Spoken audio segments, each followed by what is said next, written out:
For centuries, Black women have been the most exploited and abused class in the world, the victims of violence, oppression, sexism, and degradation. This video will cover the life of one of the most exploited Black women of all time, Sara Baartman.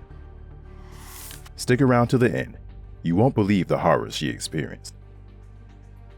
Sara Baartman's life is not merely a historical footnote. It is a mirror reflecting the relentless objectification and exploitation of Black women. A narrative deeply rooted in the annals of history and persistently echoed in the modern media landscape. This spectacle was not just an affront to her dignity, but a signal of the ways in which Black women would continue to be dehumanized and commodified. In our contemporary media, this legacy is disturbingly apparent in the hypersexualization of Black women. Music videos, advertisements, films, all too often cast Black women in roles that emphasize their bodies as objects of fascination and desire, perpetuating the archaic stereotypes that paint them as hypersexual beings. These portrayals reduce Black women to their physical form, ignoring the richness of their individuality and the breadth of their humanity. Music videos especially perpetuate insidious stereotypes about Black women, casting them as the angry Black woman, the sassy Black woman, or the hypersexual Jezebel. The most common caricature is a sassy, finger-snapping, gun-popping, grill-wearing, twerking woman. While some Black women may embrace aspects of this identity, it should not be the sole narrative disseminated in pop culture and the media. This caricature becomes detrimental when Black women are relegated to roles that serve only to sexualize and objectify them.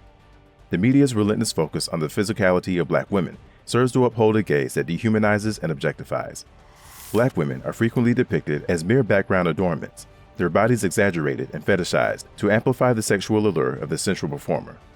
This not only perpetuates harmful stereotypes, but also narrows the societal understanding of Black women to a singular, distorted image. Some might argue that these depictions are attempts to celebrate Black female sexuality, but they become exploitative when they are the only popular narrative of Black women, used solely to benefit white executives' bottom lines. Black women's bodies, often alongside other women of color, are paraded as exotic yet appealing eye candy, serving as stereotypical props rather than complex individuals. The music industry's fetishization of Black women's bodies is a reflection of centuries-old colonial norms, reinforcing stereotypes that harm how Black women are perceived. And it started with Sara Baartman. Sara's exploitation highlights how Black womanhood has been institutionally dictated by white societies, reducing Black women to their sexuality rather than recognizing their societal and intellectual contributions. Sara Baartman's life is a tragic testament to the depths of human cruelty and the resilient spirit of those caught in its grasp. Born in 1789 in the Eastern Cape of South Africa, she belonged to the Khoi tribe, a pastoral people whose way of life was obliterated by the encroaching hand of colonization. Her early years were overshadowed by loss, first her mother, then her father, both claimed by the harsh realities of an occupied land. As a young girl, Sara was thrust into the maelstrom of Cape Town, renamed Sarkie by her Dutch overlords, a demeaning nickname that spoke volumes about the contemptuous grip they held over her. Her life in the colony was one of relentless toil and subjugation, a grim echo of the bondage her people were forced to endure. It was in this crucible of despair that she crossed paths with William Dunlop, a man who saw not her beauty, but her booty. Steatopygia is an extremely protuberant buttocks due to a buildup of fat and is an inherited condition of the Khoisan peoples. Charles Darwin wrote about the Khoisan in The Descent of Man in 1882, commenting that steatopygia evolved through sexual selection in human evolution, and that the posterior part of the body projects in a most wonderful manner. Sara was promised her condition would make her rich. Even though illiterate, Sara allegedly signed a contract saying she would willingly put herself on display and allow her body to be studied. Dunlop's promises of riches in England was a bitter lie, yet Sara, burdened by circumstances and lacking real choice, found herself on a ship to London. Once there, she was advertised as Hottentot Venus, Hottentot, an offensive word used to describe the Khoi people, and Venus, the Roman goddess of beauty and love.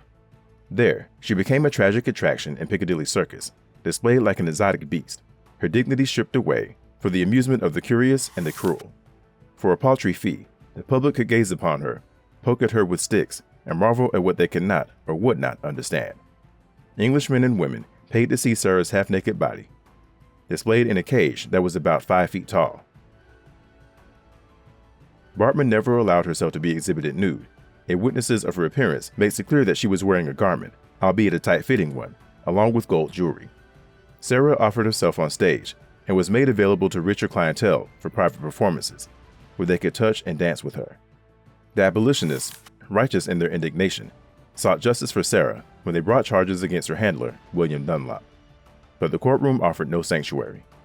Under the impressive gaze of William Dunlop, she testified that she willingly and knowingly engaged in her profession, a cruel irony given the chains, both literal and figurative, that bound her.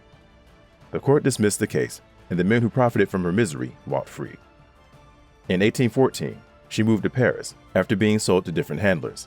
Sara became a celebrity once more, drinking at the Café de Paris and attending society parties. After her handlers left Paris, Baartman became under the influence of an animal exhibitor with a stage name Rue. She drank, smoked, and many believe fell into prostitution. Sara agreed to be studied and painted by a group of scientists and artists, but refused to appear fully naked before them, arguing that this was beneath her dignity. She had never done this in one of her shows. This period was the beginning of the study of what became known as racial science. Still following along? Share this story with 5 people who love Black history. She fell into the company of Georges Cuvier, the anatomist famous for comparing racial types. He was interested in her as a supposed example of the most primitive form of humanity. Georges Cuvier's work in comparative anatomy involved the systemic study of the similarities and differences in the anatomy of different species. He developed the principle of the correlation of parts, which posted that all parts of an organism are interdependent, meaning that one can infer the overall structure of an organism from a few key parts. This principle was crucial in his reconstructions of extinct animals from fragmentary fossils. While Cuvier's scientific achievements were groundbreaking, some of his views have been subjects of controversy, particularly his theories about race and human differences. He believed in the hierarchical ranking of races and subscribed to polygenism, the idea that different races had different origins. These views were widely accepted in his time, but are now recognized as scientifically unfounded and racially prejudiced. In 1815, at just 26 years old, Sara Baartman died, her body ravaged by disease and mistreatment. Even in death, she was denied peace. Following her death, she was dissected by Cuvier. Parts of her body were displayed, a grim relic of a time where the humanity of Black bodies was so readily denied, remained on show until the 1970s. Almost 190 years after her death, after a long struggle and a plea from Nelson Mandela himself, Sara Baartman's remains were returned to South Africa. In 2002, she was finally laid to rest in the land of her birth, her story a somber reminder of the inhumanity that so often defines our history and the unyielding spirit of those who endure its horrors. Historically, the exhibition of Black individuals for the amusement and education of white audiences has been a recurring theme.